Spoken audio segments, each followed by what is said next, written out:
Hello, everybody. Welcome to Pharmaceutical Soccer. So happy to be here with you. It's a beautiful week. It's a 2-win week for Nashville SC.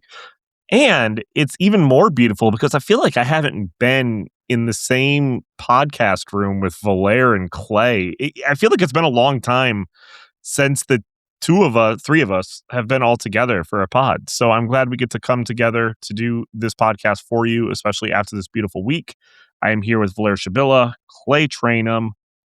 Valair, what's up, buddy? How are you doing? How's your weekend? Very up and down, I would say. But overall, happy to get to see some friends from honestly all walks of my life. It was crazy. Like, I got to see a lot of people this weekend. I ran into somebody from my high school too, so that was interesting. But Were you in Monterey? Is that why? What's that? Were you in Monterey? Is that why you just ran into all your people, all your friends, all your everybody? Yes, I ran into somebody I know from high school in Monterey, Steven. No, it was here in Nashville.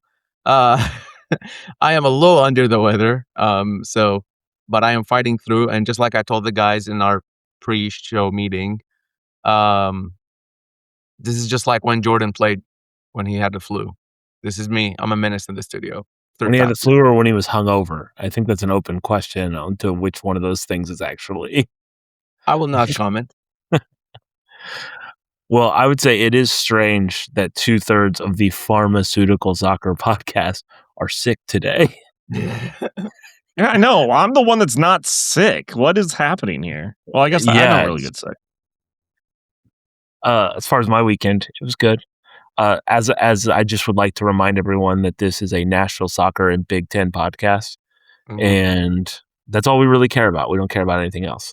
And in addition to that, I would say that I went to go see the rugby on Sunday, which was fun at Geodis Park. Had a good time.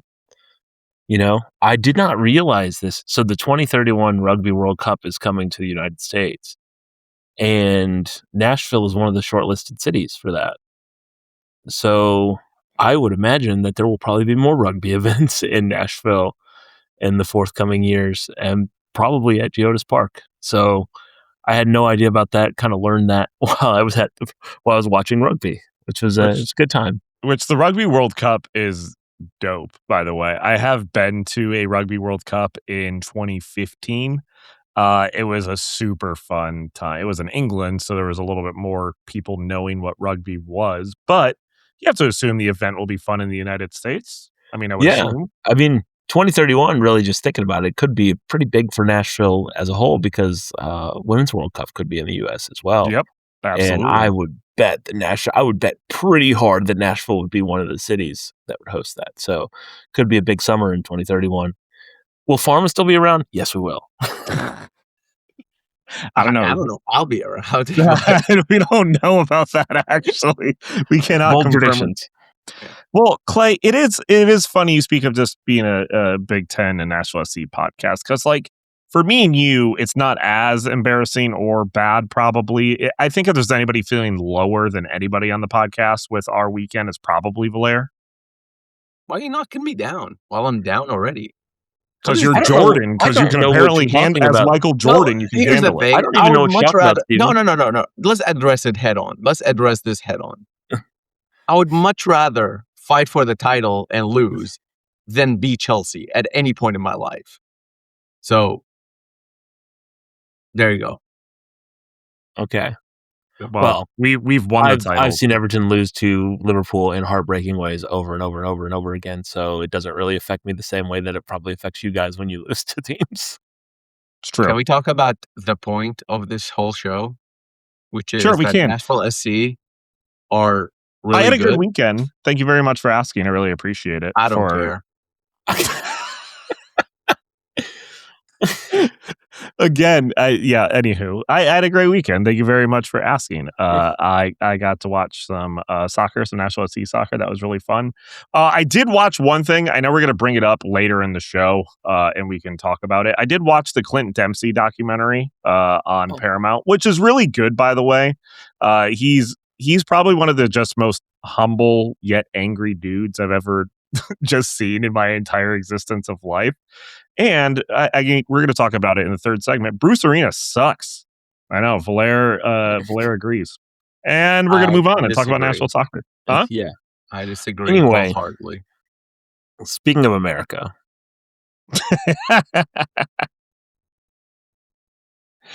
Yeah. Speaking of America. Clay, you were good there, man. I was going trying to set you up to be the host here, Stephen, but we didn't do a emergency consultation with Pharma Soccer last Thursday, and I think that's the biggest news of the last week. I would say the Nashville becoming the first ever MLS club to win at Estadio Azteca. I thought you meant us not doing an episode was the biggest news of the week. And I was like, I mean, for us, maybe. Eye of the beholder, really. No, but I mean, I think with the Azteca thing it's a historic result that people will reference, I think, going forward. You know how people reference the Seattle winning Champions Cup as it kind of happened and onwards. Obviously not to the same magnitude because Nashville didn't win a trophy yet, but it is huge in terms of where MLS teams stand, because Nashville's spending isn't necessarily an LAFC or a Miami spending, right? And they knocked out Miami, followed by Club America. We've talked about the importance. Miami is a new thing, obviously, with Messi and all that, but for Club America, a historic sort of brand that has been around for a long, long time. And yes, on the pitch they weren't at their best, but Nashville had to go there in an environment that was, just probably the toughest environment most of these players have ever played in. Facing a team that has everything going for it, and they came out with a win. And it was 1-0. It was very, I wouldn't say ugly, but it wasn't pretty either. It was just scrappy. It was scrappy. Yes, go get a result type of performance, and that's fine. They went and got a result, and now 3 away games in a row, Nashville SC have won: Charlotte, Club America, and Atlanta. So to me, it's like, what other away venues can they go where it's larger than like 60,000 people? Because that's clearly the key here. Well, it's really interesting to me too, because Valair, you're right. I do feel like it does put Nashville a little bit more on the map for where, we kind of belong in terms of just MLS, just stature, more or less. I think more internationally known, like the LAs are always going to be a part of the conversation just because of the amount of money spent. New York's, Miami because of Messi. It comes off as Nashville kind of being this little underdog that could type of situation, even though we are not at all. This is a roster that's built to win right now, and we're still flying under the radar. Well, I think maybe flying under the radar to a casual. I think Nashville has become a pretty big headline story in MLS among the talking heads at this point. But the part that I take away from the game specifically is that Nashville went to Club America, played like Nashville plays. It's cagey, but it wasn't something that was out of character, and did so without, depending on who you're talking to, either their best or second best player. Right. And I think that is because we've seen teams make runs in CONCACAF Champions League, now Champions Cup, that are lesser rosters. That has happened before. There have been teams that have gotten, lucked into a couple of results against bigger squads and found themselves in the semis or even the final without really having much of the roster to speak of to compete at that level. Nashville went there and has played like a Nashville team and has been the better side. I think in both games against Club America, Nashville was the better side. And so they are moving on having fairly beaten Club America, which I think is part of the reason why it resonated with so many people, because they didn't look out of character for Nashville. And they'll have another test coming up with Tigres in the next round. But also, if we are talking about competition pedigree, Nashville are definitely the underdogs. Because if you look at the semifinalists, that are left. LAFC made the final twice, maybe even. I know once at least. Toluca have won the competition twice. Tigres have won the competition at least once. Nashville only experience was getting bounced by Inter Miami 2 seasons ago. That's really it for Champions Cup experience. So when it comes to the pedigree of the club in itself and what they have, they are an underdog in that sense. On the pitch, I see what you mean, Steven, where it's like a lot more equal. But I will say also on the other side of things, in the MLS side of things, Nashville are an underdog. Well, maybe not underdog. That's not the word I would use, but they are in a new territory when it comes to fighting for the Supporters' Shield. That is something that they have never really done as a club for more than maybe 2 or 3 weeks on a random year. This is a new territory for Nashville, and because of that, people will treat them as the sort of not the favorite, because they aren't the favorites for it, right? And I do know some people like nationally already had Nashville in the Supporters' Shield conversation before the season even kicked off. So to Clay's point, it's not completely out of the blue, especially for those in the know, if you would. But it's still crazy that they are going out there and doing it kind of as people expect it at this moment for the season. And I will have to keep saying this moment of the season, but because like it's April. I will say, though, even in those preseason predictions or whatever where Nashville would be, I think the highest that I saw somebody put us at was second, and then I saw Bradley Wright Phillips put us at 10th. Like the expectation of where we were going to be, like I know we felt like we were always going to be part of the conversation, right? Like we knew the roster that we had built, we knew the coach implementing this kind of position was going to put us in a topper echelon. But it's better to see actually during these type of matches. You know what I mean? Well, the thing that I think is what's shocking to people is that if the people that probably anticipated Nashville being in the hunt for the Shield were assuming that Nashville went out early in the Champions Cup, I think most people would have said it's one or the other. You can't really do both because there's not really a history of teams doing both.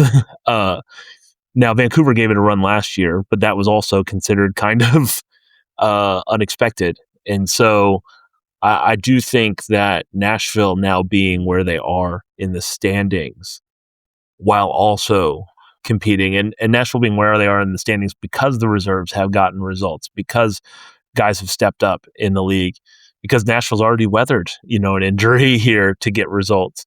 I think that is what makes it stand out that much more.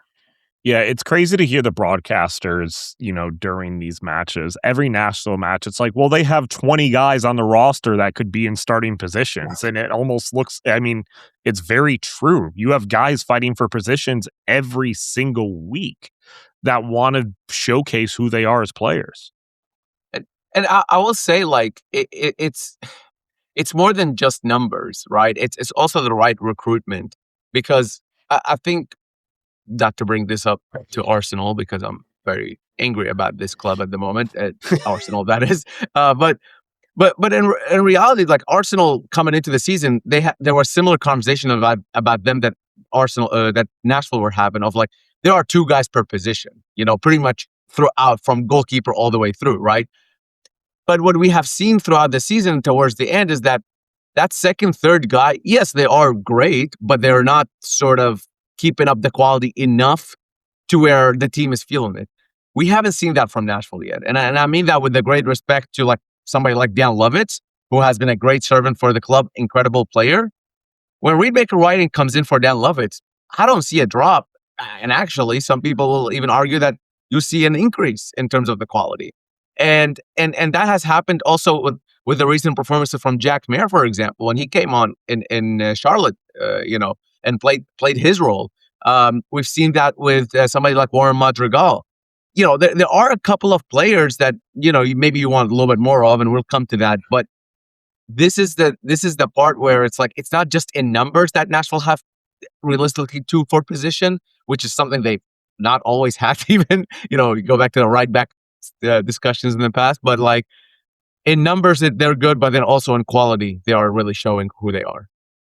Well, and I think that, to shout out soccer wise this morning, which was very happy with what Nashville's been doing in terms of like the build. I think you can look at guys like a Reed Baker Whiting, who probably most of the league could have had if they wanted, or Shaq Muhammad having scored. Nashville's been really good about going out and finding a piece that fits for what they want to do and not get a huge drop off. And I do think, like, I wouldn't say it's 20, but I think that there are 16 first 11 guys on Nashville's roster.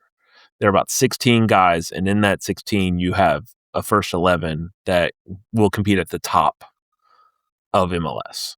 Right. And I think, and I mean that fully, like, that's not any sort of hyperbole. Like, I think you can mix and match multiple positions.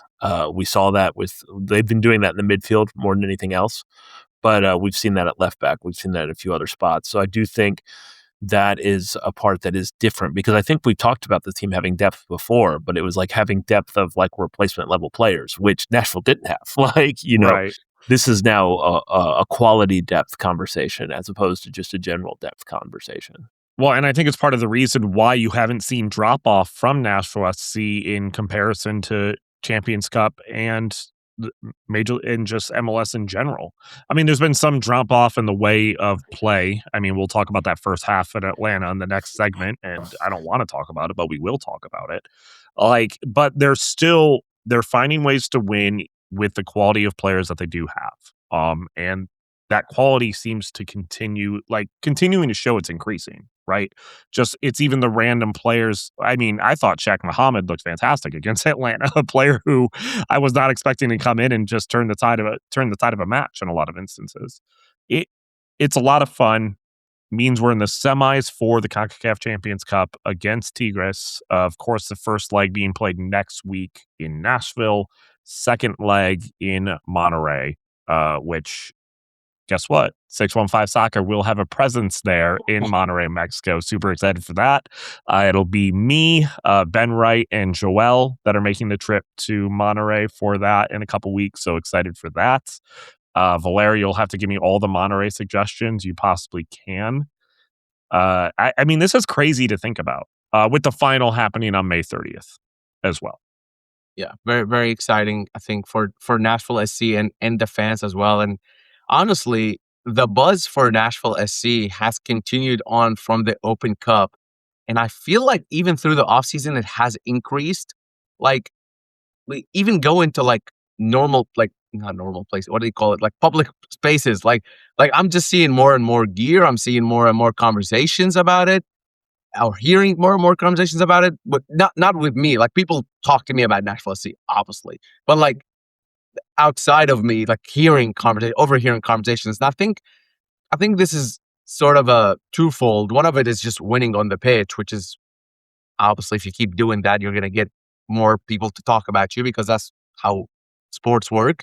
And the second thing is the work that's being done off the pitch from Nashville SC, I think. So I think that's, we have to give credit there for, whether it's comms, marketing, all of those departments kind of working together to make a buzz happen for Nashville SC, in a city that desperately wants a buzz about a sports team that isn't the Titans or the Preds, who keep losing.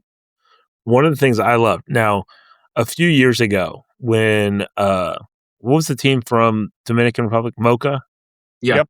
A few years ago, when Nashville hosted Mocha FC and there was like, a few thousand at the game, my wife was like, "Why are you so excited about this game?" And I was like, well, when Nashville was in USL, we wanted Nashville to win the Open Cup, because then they would qualify for the Champions Cup, and it'd be really cool to be in the Champions Cup.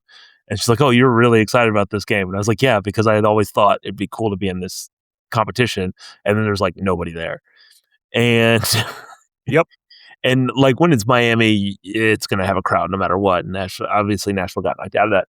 But like the Champions Cup was similar to the Open Cup. It was a thing that the hipsters cared about. Like, as far as American soccer fans, obviously, if you're a fan of a Liga MX team, you're well more familiar with it than your average MLS fan. And I came to campus last Wednesday after the Champions Cup match against Club America, and I saw several people on campus here at Middle Tennessee wearing like Nashville SC jerseys the next day, which is like what you would see if, the Grizzlies won or the Titans won or whatever. So like I was like, oh, they're wearing Nashville SC stuff because Nashville won the night before in this competition that nobody even knew existed, in this area a few years ago. And I will say one more thing. Sorry, I know we're kind of running late on time, but like the fact that it happened against Club America and the fact that Tigres are up next for Nashville, I think is a very, very important thing here, because Nashville are not, we often categorize people as either a fan of Nashville SC or not a fan of Nashville SC, right? But there are casuals who maybe have gone to a game in the years or 2 games in a year, but generally they don't really care that much about Nashville SC or MLS. If, we have a huge Latino community here in Nashville, they know Club America. Trust me. maybe some of the other folks don't, but they know Club America. Knowing Nashville beat Club America might bring them out. They're obviously La Brigada de Oro, all that. They're already out there. It's not like they aren't out there. But this is gonna reach people within Nashville who previously know about Nashville SC, but maybe didn't care as much. To where now it's like, oh wait, this is the team that beat Club America. If you're a Chivas fan, maybe you go see them. You know what I mean? Like, and even if you're a Club America fan, obviously, or just Liga MX in general, then the name holds a lot of weight. And Nashville advancing from Inter Miami and Messi, that holds a lot of weight. Nashville advancing from Club America, that holds a lot of weight. And if they figure it out against Tigres, man, that final is gonna be something.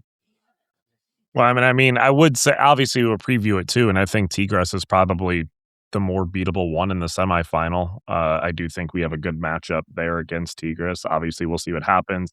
We'll talk about that match more, though, next week, probably.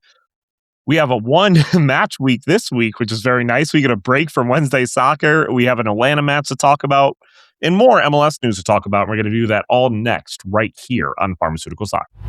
And we are back right here on Pharmaceutical Soccer at Pharma Soccer on our Twitter, Facebook, and Instagram. Of course, make sure you do check out 615soccer.com. Got some really cool things going on there. All of the discussion has been great just surrounding the team. We, in the last segment, we're talking about the hype and all the things surrounding Nashville SC. It's transferred within our community as well. It's super cool to see. I know Valair was at a really cool watch party over the weekend for that Atlanta match. The Discord has been blowing up with conversation. This is like a great time to be a part of what's going on at 615soccer.com. So please, please, please make sure you go check it out. Even if you join the free tier, be a part of it. But if you want to be a part of the discussion, see some cooler articles, you have the ability to subscribe as well. So 615soccer.com, spell it out in your browser and you should be there. Also, pharmasoccer.com for merchandise. And I do want to thank everybody who showed up to the watch party. It was packed. It was packed. It forced me to be outside for a little bit, and it was cold outside, and I didn't like it. So maybe that's why I'm not feeling great today. But no, I'm just kidding. Thank you all for showing up. We did one at Yazoo, and we did one at East Nashville Brewworks, and I feel like there's one more coming. So Ben was at the Yazoo one, and I was at this one, and we'll keep showing up. Hopefully, 615. Ronan was there. Our photographer Christina was there. So good 615 soccer presence, but also just fans watching the game. It was nice to kind of get that experience. And I have a funny interaction that I would like to share from that. I was just about to bring this up because it's great. I was outside for the beginning part, and then like the 30th minute, they found me a seat inside, which was nice. And because it started raining actually, so I came in with my laptop and I'm just typing, whatever, watching the game. And there's this couple next to me, and eventually it's like the 70th minute, I turn on to her and I'm like, hey, so how'd you hear about the watch party? And her husband, they look at me and they're like, what? This is not a watch party. This is just people here to watch the game. I'm like, no, this is a watch party. It's my company is hosting this watch party, ma'am. What do you mean? They were very nice, by the way. This is not, it wasn't confrontational or anything. And And then I had to explain to them that this was a watch party. They just stumbled upon there and saw a bunch of Nashville SC fans. They were wearing Nashville SC gear, so I just thought they were there for it. And they're like, no, this is just people watching here. And I'm like, no, I swear, this is a real thing. And they're like, okay, what is your comment? I'm like, 615 Soccer. So I had to like explain to them 615 Soccer. And I think the husband pulled it up on his phone right away, and he said he's going to subscribe. So I'm sorry I can't remember your names, but if you subscribed and you're somehow listening to this, thank you so much. Also, thanks to everybody else who showed up. Yeah, I mean, you were talking about just the interactions of people like outside of just like the casual fan, right? That's one of them, just showing up to East Nashville Beer Works to watch. So let this be an anecdote to remind you to tell your friends about Pharmaceutical Soccer and 615 Soccer. Because if you're going to a bar wearing Nashville gear to watch a Nashville game, and you don't know about us, maybe someone else doesn't know about, hey, preach the gospel of 615 Soccer is what I'm mostly coming away with. Trust me, I've been starting to do it in DC, and because Outlook here is so terrible, I'm starting to win a couple people over in DC. So it's working. Are you talking about soccer or? Yeah. Oh no! I'm just gonna leave that alone. God. Anyways, we do need to talk about the match that we did play against Atlanta. 2-0 win for Nashville, of course. Goals from Christian Espinoza and Shaq Mohammed. I mean, I think the way to kind of just start talking about this match is just coming off of that Club America match, right? Like we won against Club America away. It's been an extremely busy few weeks for Nashville SC. You expected some rotation. You expected some injury. Not seeing Sam Surridge on the lineup card, if against Club America and our biggest match ever as a club is one thing, but then seeing it not, again in Atlanta starts to make you a little bit worried about what's going on. But as we talked about, this team has 15, 16 starters that are all fighting for positions. And so Nashville was still able to put a strong lineup for that match. I think, sorry, Clay, go ahead. Well, I was going to just say, I mean, we're probably on the same thing. But more importantly, this team has Hani Mukhtar. And I think that there's been a lot of talk around Hani the last few years, especially as typical slow starts to a season. And everyone talked about how fitting it was that he was the guy who scored the goal against Club America.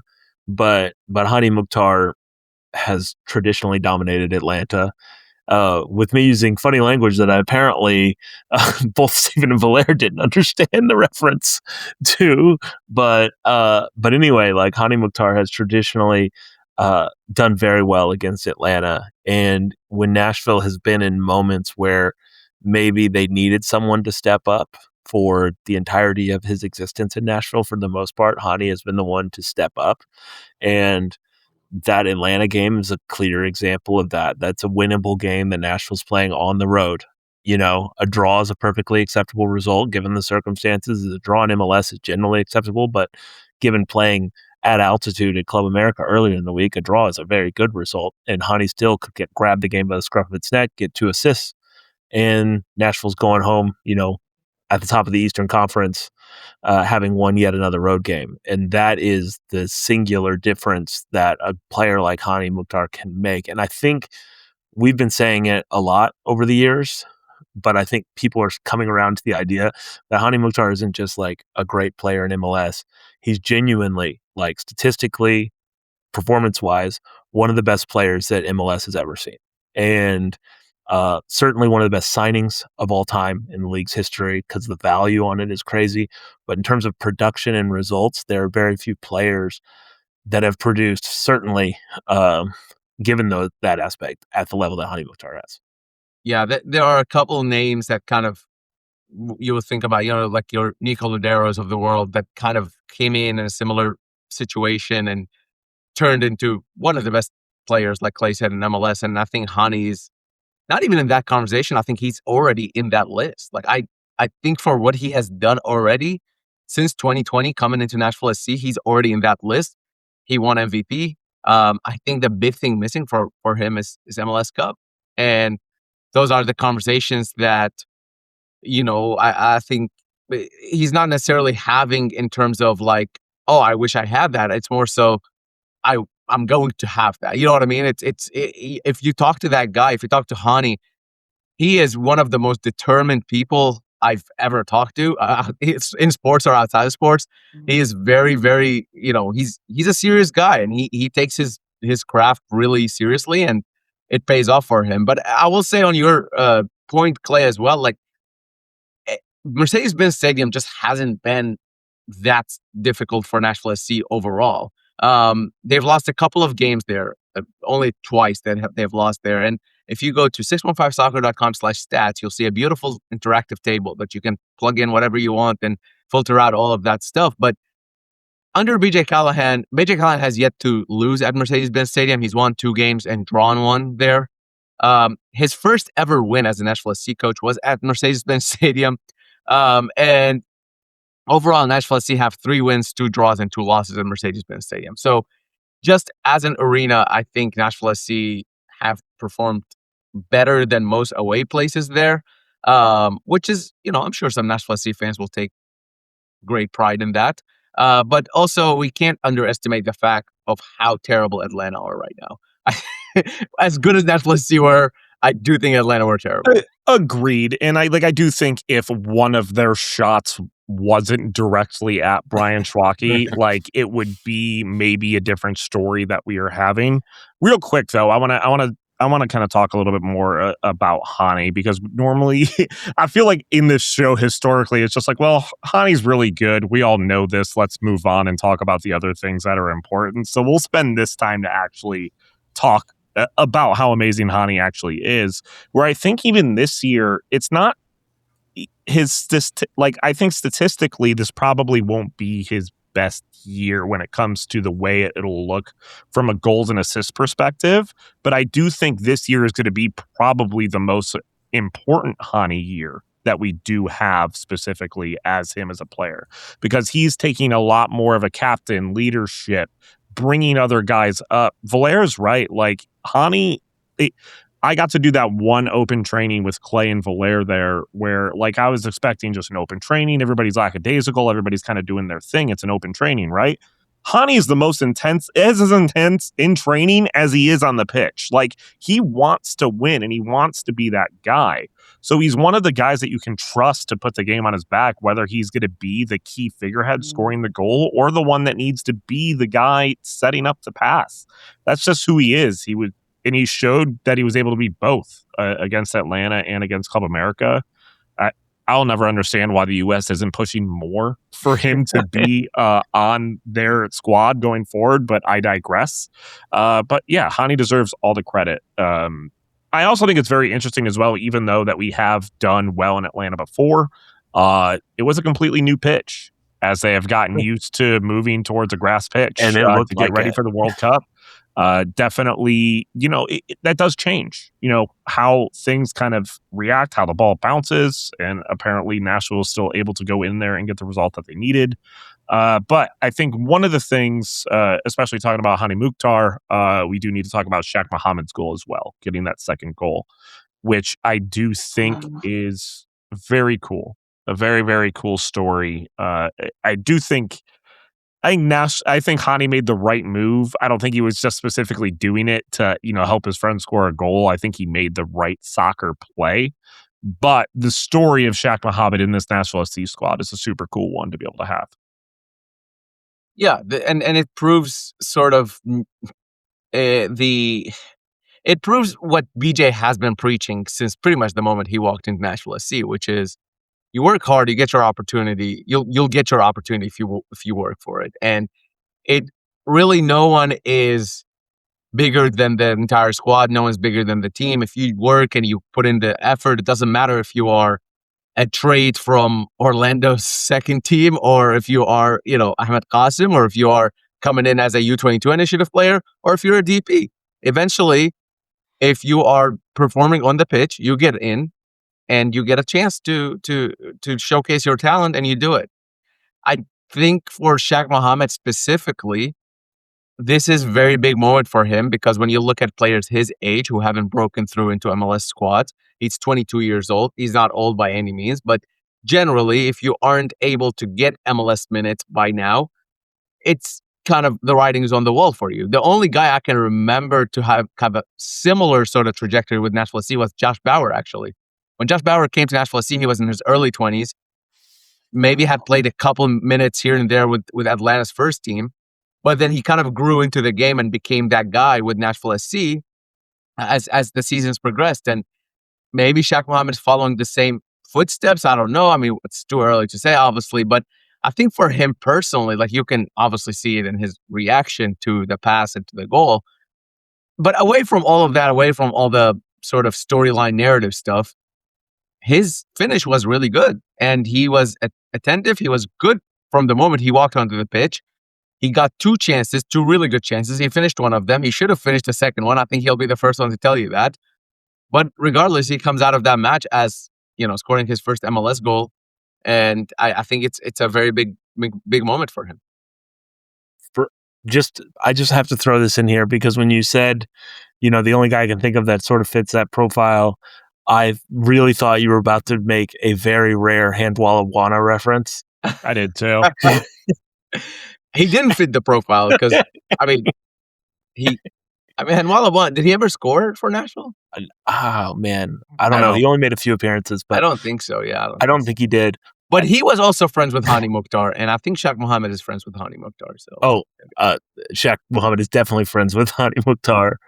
I think the video that Nashville posted said that showed Hani on the pitch saying that he referred to Shaq as his little brother, and then nice. In the post game, Shaq referred to Hani as his big brother. But I think the other sort of side thing here is there's that Nashville SC documentary series that they've been doing on YouTube. I can't remember the name of it. Made in Gold or something like that. But in that, they profile Maxwell Weleji, and it goes into depth about how Maxwell and Shaq were at Right to Dream Academy at the same time in Ghana. Yep. And so the celebrations, obviously there's the Hani moment with Shaq, but obviously they run to a camera, and you have Weleji and Shaq dancing right in the camera. You see Hani dancing right behind him. It's just a very wholesome moment that I've had a lot of people mention to me, made them a little emotional too. So it's good to go. It's good to see those. It's nice to see, emotional moments happening with your soccer team. It's and a I good think thing. with sports, it has a way where people connect to it, even though they obviously never been in that situation. I was at the watch party, right, and everybody was like, "Oh, I'm so happy for Shaq Mohammed," and 5 minutes before they didn't know who Shaq Mohammed was. It was amazing. I love how quickly people can connect to a player because Taylor of a moment like that. When Taylor scored against Montreal. Yep. It's a similar vibe to it. It's everyone knows who he is. Yeah. I will say, it was an incredible story. Shaq Mohammed, though, there was after he missed that one shot, Shaq Mohammed only, unfortunately, does have that face where he kind of looks like he's crying all the time. So I did think that he was just crying just normally. But it was a super cool emotional moment to be able to see, to be able to have. And I don't think that moment would have opened up if it wasn't for the influence of a player like Christian Espinoza. We've started to see that right side kind of open up just crazy. I think both Andy Nahar, Espinoza on that right side has opened up so many things. It's fun to watch because, what we've seen before on that right side is that, we'll see, an Ahmed Qasim or Schaffelberg or somebody try to, take on a defender. Either it'll go really well or not. The game isn't necessarily influenced by that player on that side. It feels like every time Espinoza is on the ball, they need to have somebody double team him, or else he's either going to pass around you or dribble by you. Espinoza has absolutely changed the culture and the way this team plays, just because it's a lot more open for a lot of other players to be more effective. Yeah, a couple of things. First of all, you're right. I mean, they've pretty much had to double team him pretty frequently, which is a big moment. And this is something BJ Callahan talked to us about earlier in the season, which is this allows for the left side to be a lot more open. And you'll see a lot of those switch balls go to the left side after Espinoza has already pulled his two men, essentially. The other thing is just how relentless he is. I think when you come into a team culture where even the Hani Mukhtars and Sam Surges of the world are out there defending and putting in effort, you have no choice as a DP but to do the same thing. And his effort off the ball is top notch. It can be compared to Hani Mukhtar, who I think Hani Mukhtar has the best attacker effort of any attacker I've ever seen in my life. But then his effort on the ball, his relentlessness on the ball, like I just think the willingness to go again and go again at a defender and go again at a defender and go again at a defender, regardless of what happened in the previous attempts, whether he was successful or not successful, like that in itself, and then pairing him up with Andy Nahara on the right side, who has that same exact mentality, it just makes that right side really, really exciting for Nashville SC. And I mean, look, I think if you're a left back and you see those two coming at you, just pray. Like it's just there's very little you can do to stop those two coming at you. And then who often drifts to the right? Oh, Hani Mukhtar, just casually. So like those three creating that little triangle on the right is always going to be like something that Nashville SC are very, very like they need to hold on to in situations like that. And then we saw it work out against Club America, where Espinoza sets up Hani, then Hani sets up Espinoza in Atlanta. It's just it's a continuation, and both of those players are definitely hitting their form. I just wanted to say, like, it's the fluidity of the attack that really makes things shine. And when Espinoza wins that ball to play it across to Hani, now he was trying to play a crazy through ball that would have been even nuts if he had it on, but he had it good enough to keep the attack going. And it is just them playing together and creating that means that everybody can move into transition even quicker because they know that the right ball is going to be played. They know that they go to the right spot, someone will be there for them. And Nashville in transition, that's the one thing that has been true of this era and was true of the previous era, is that Nashville in transition is incredibly dangerous with Hani Mukhtar. Yep. And that has been true the whole time. And at one of those attacks, it was essentially a 5-on-2. Like, that's how quickly Nashville got into transition. It was 2 Atlanta defenders, 5 Nashville players, and then the rest of Atlanta was behind them. And that's a transition moment. And that's like crazy. Like, you don't see it necessarily work out that way. And it just makes everything look so much more fluid. Yep. A couple other notes as well. Warren Madrigal coming off of an injury during that match. Anything of note there yet, Valair, in terms of Madrigal? No, we won't talk to BJ until Thursday this week, I believe. So it will be probably then that we'll get an update on it. He was in a sling to leave the field, so not ideal situation there for him. But that's all we know at the moment.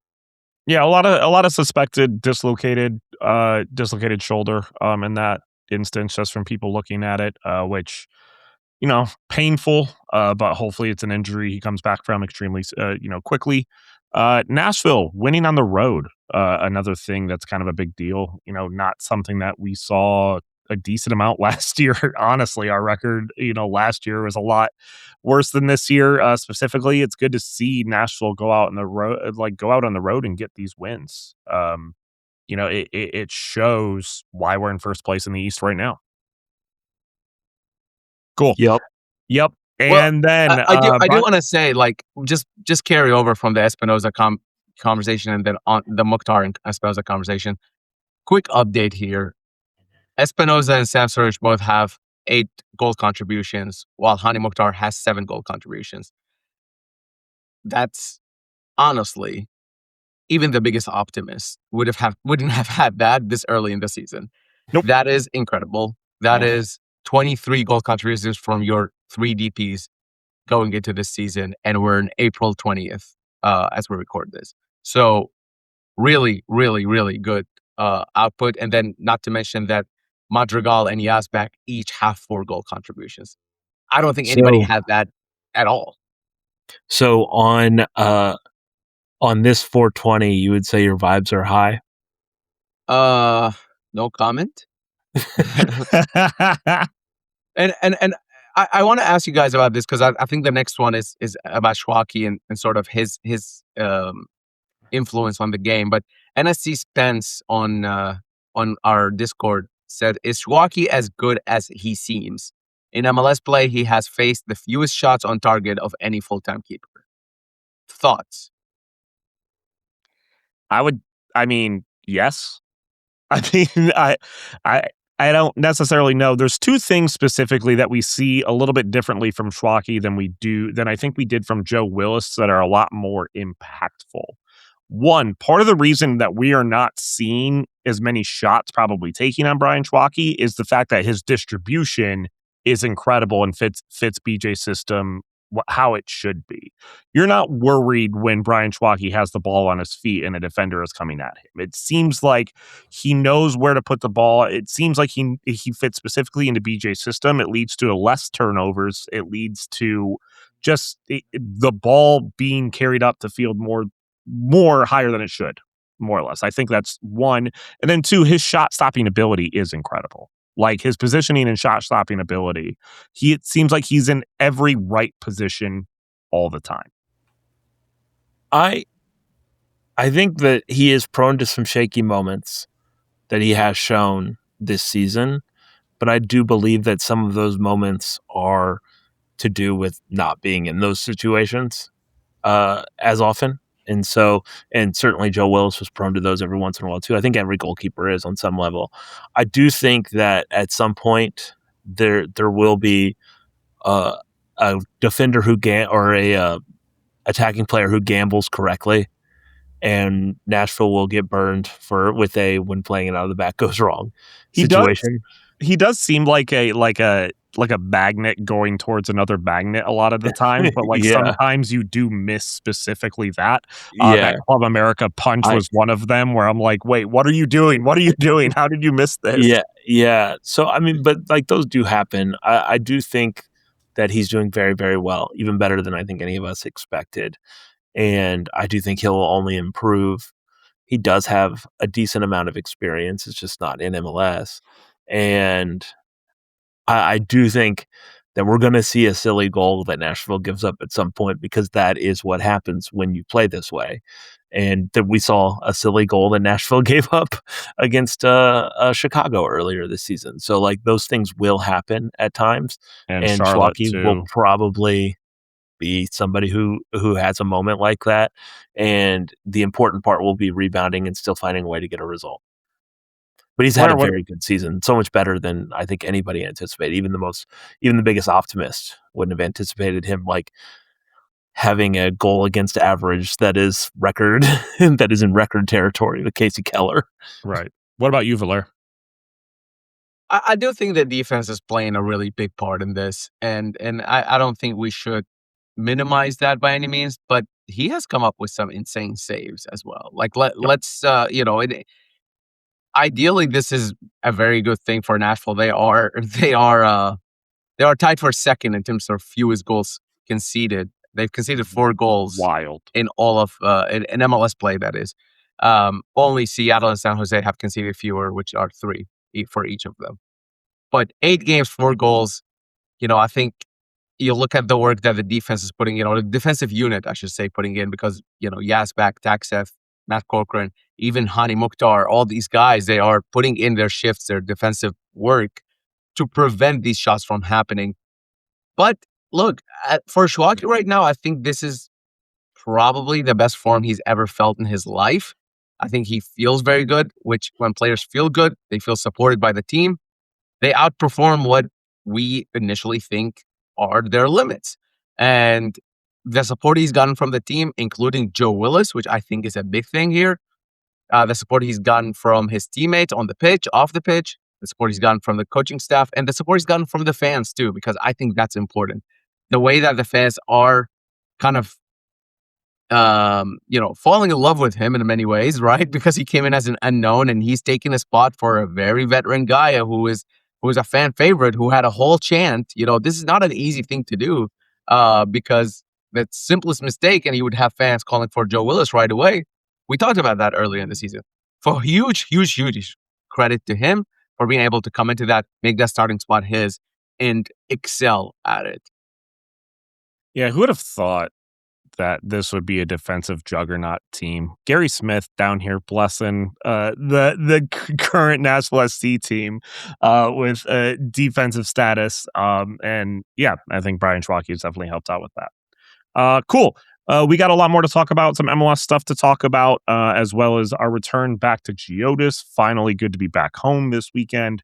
We're going to talk about all this stuff next, right here on Pharmaceutical Soccer. And we are back right here at Pharma Soccer on Twitter, Facebook, and Instagram. Also, make sure you do check out 615soccer.com. Spell it out. Join what's happening there. Also, pharmasoccer.com for all of your pharmaceutical soccer merch. There's some cool stuff there. You should check it out. It's great. Cool. So it's been a wild weekend of Major League Soccer, to say the least. I'd probably say one of the most wild ones that we've had so far this season in terms of results and just things happening. Anything stand out to you guys when it just comes to anything? Let me clear my throat as I am proven to be right again and again that Bruce Arena is the greatest manager to ever come out of the United States of America. But on a real note, I do believe that, by the way. But also, on a real note, San Jose are absolutely flying, even though they let go of Christian Espinosa due to an admin error. But I think when you look at where they were before Bruce Arena took over last season, with Bruce Arena even, kind of struggling there at the end, and then where they are this season, it's a true testament to sort of what it takes to change things up in MLS and take that. It's not just Bruce Arena by himself. Obviously, it's a full-on operation.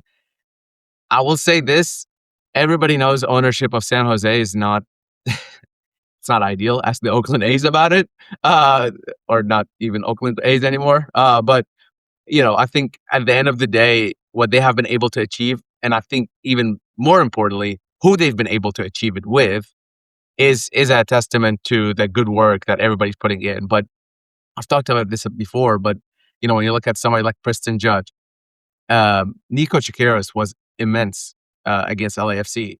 20-year-old American guy. He's being talked about going to the United States national team. I mean, probably after the World Cup, but these are names that just you don't associate with San Jose often. Kate Cowell is like the only guy I can remember who came out of the San Jose Academy. But great. But even if you look outside of Americans, somebody like Buddha, who came in as a mid-20s guy, scoring twice against LAFC. Timo Werner, obviously, like scoring his first MLS goal. It's just a combination, kind of like we were talking about Nashville SC. Actually, you look at recruitment from all areas. You have your college picks, you got your DP, you got your trades, you have all those guys, and like Dave Romney is still there for the old NSC heads. So yeah, I'm just really impressed with San Jose. They don't have Champions Cup. They don't have Open Cup. They might have Open Cup, actually. I don't know, but so their focus is solely on MLS, and I think that helps them as well. Where you look at somebody like Vancouver and Seattle, who might have other aspirations. Obviously, they're out of the Champions Cup now, but to start the season. Should have given you a time limit for that one, so other people, but that's okay. Appreciate you. I think this whole Red Bulls experiment has been a fun start, and then now very, very it's like every losing time to you have Montreal 4-1 is not great.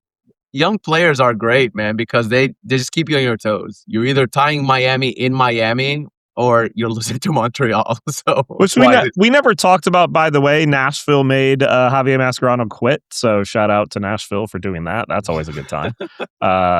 Which Valair and I last week were talking about who we thought would be on our bingo card, specifically of who's on the hot seat.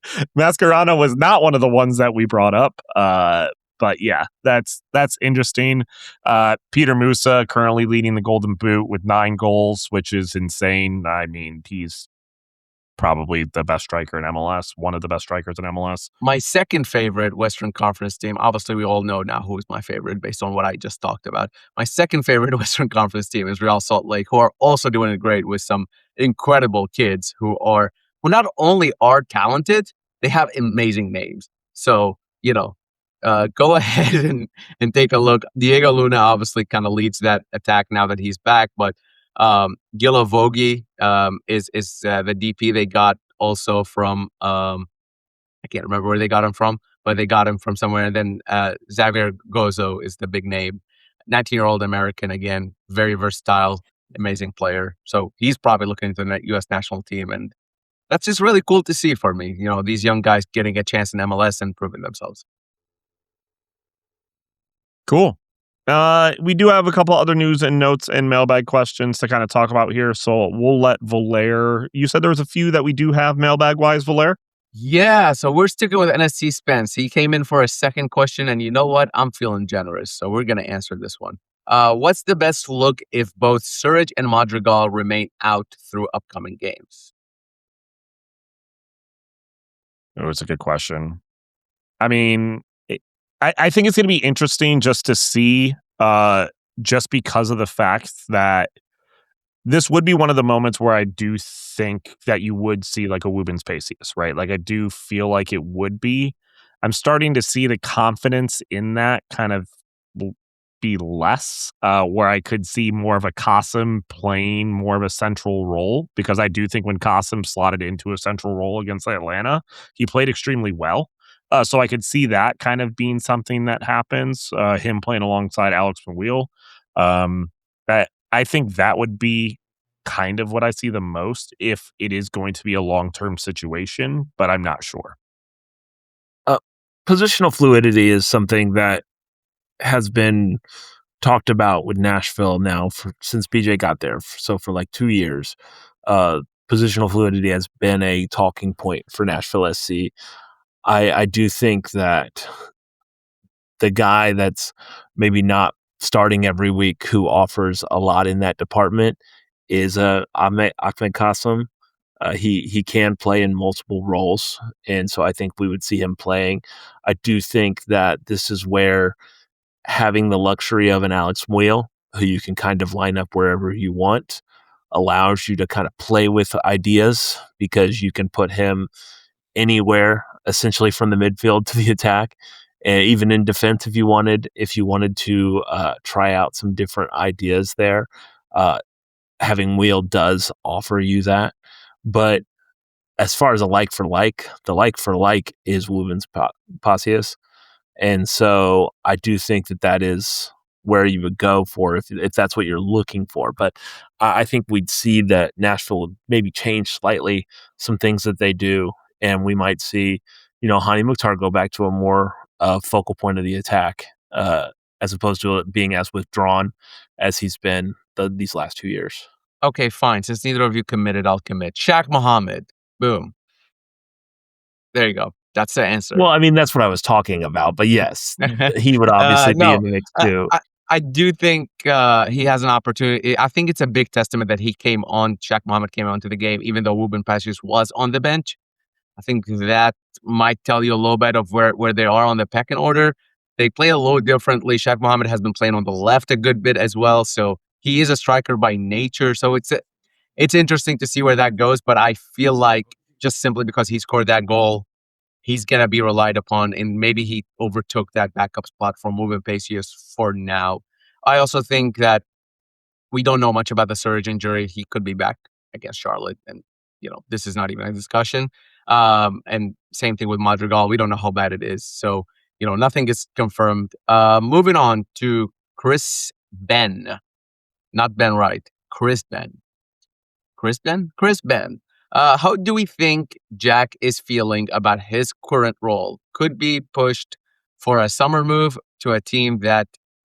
could he push for a summer move that team that needs a CB? I think that if you would talk to Jack, he's probably going to be pretty optimistic. I mean, he's playing in a team that is competing for everything right now. He's obviously... I mean, I don't know how they do this in Nashville, but whatever a vice captain would be is what Jack Mayer is. He's looked upon for a lot of leadership, and I think he takes that part of it very seriously.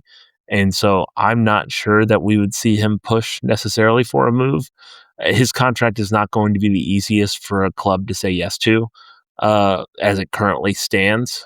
But I do think that he could help any club, and I do think that Nashville will probably listen if someone does call for him. But I would anticipate if Jack Mayer moves on, it will be at the end of the season, not during the season. Is my personal if with Nashville, what Nashville set up to do, they aren't going to try and trade away depth in the middle of the year. Yeah, I would agree, and I do think consistency with some players is key. You know, he's a player that just I think he got married or just got engaged consistently. Trying to stay in one spot. I think some people want consistency over needing that spot, which makes him a really good captain, is that he wants to stay here and do whatever it takes to see his team win, and if that's having more of a captain role, I think he likes that. So I think that's one spot that he thrives in. And I'll say ultimately, if Jack Mayer signs one more contract with Nashville, definitely at a different price tag, if he does that and plays 4 or 5 more years in Nashville, then retires, I mean, that's a very much a success story from a draft pick that Nashville made. So, you know what I mean? Like, I don't know if that's his trajectory. He'll probably not do that and go somewhere else. But ultimately, not every player needs to be a superstar, to be successful. You can be successful and be a very important piece of the team without you being an everyday starter. I mean, look at somebody like Taylor Washington, for example. Right. One more question from D. Arbor. How long until we will see a first team starter come through the academy or a Huntsville City pathway? I don't have an answer. I think we're a few years away. I think things might change. There are talented players, I know, in the academy. There are talented players in Huntsville, but I think what I'm stumbling on this question is full team starter or first team starter. I think we'll see a lot of guys get minutes. Guys like even Shaq Muhammad, for example, who's technically plays more for Huntsville. But Chris Applewhite is the closest one. He's unfortunately out on injury. I would say, Chris Applewhite has a very good chance of being that guy. He's not there right now. He's injured right now anyway.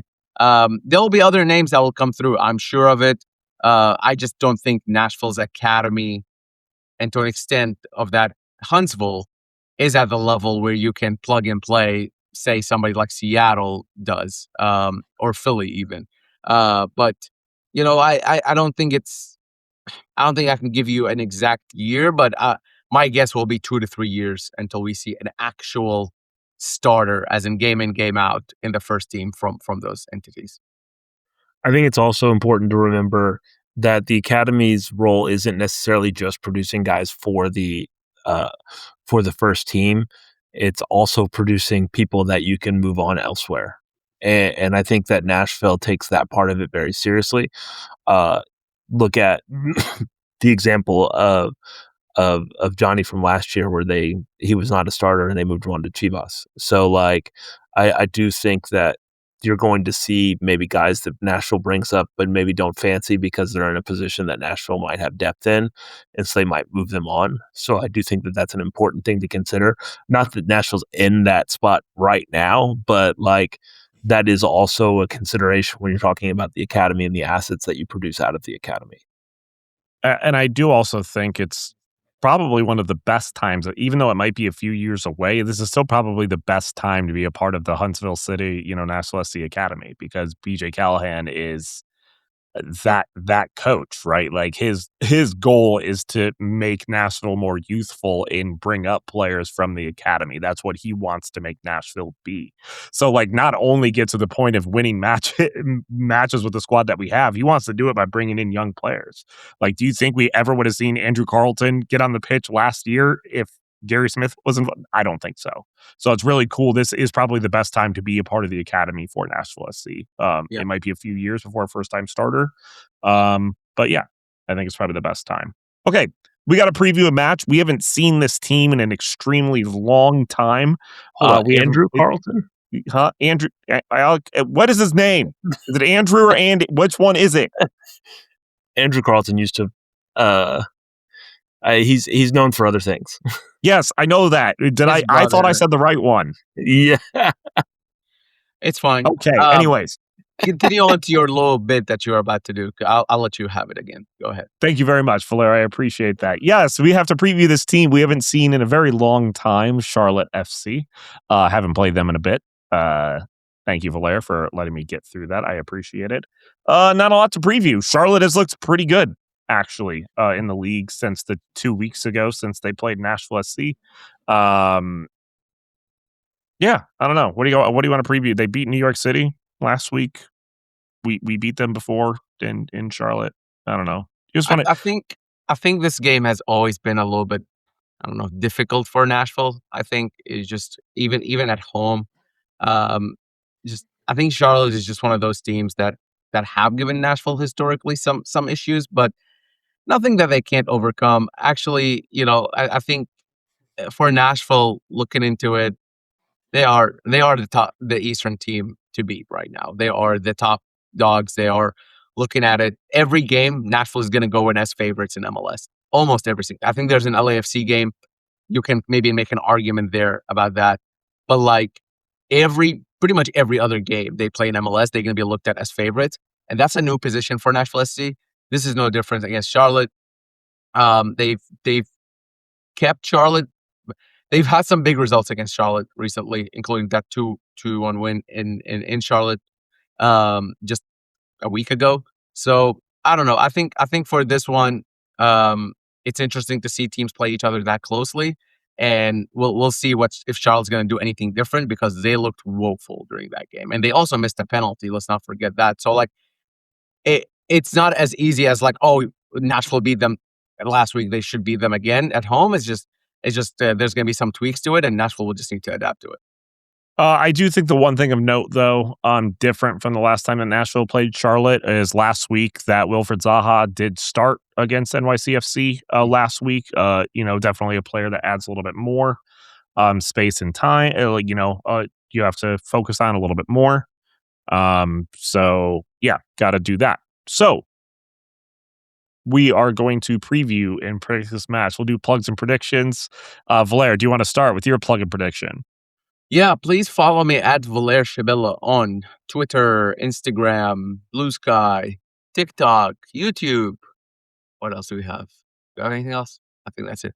Yeah, follow me everywhere you get stuff. On TikTok and Instagram, I'm doing more sort of broad coverage of soccer, from anything from Bosnia to Iraq to whatever, to the World Cup. And then in terms of Twitter, Blue Sky, and Threads, that's the other one. I'm kind of keeping it more Nashville SC, very specifically focused on that, but also I'll venture into other things. And my prediction for the Charlotte match is that Nashville will win 2-0. And I think Sam Surridge will score both on his return. At Clay La Soul on my Twitter, Instagram, and Facebook. Also, make sure you check out Kicking It 615 on their stuff.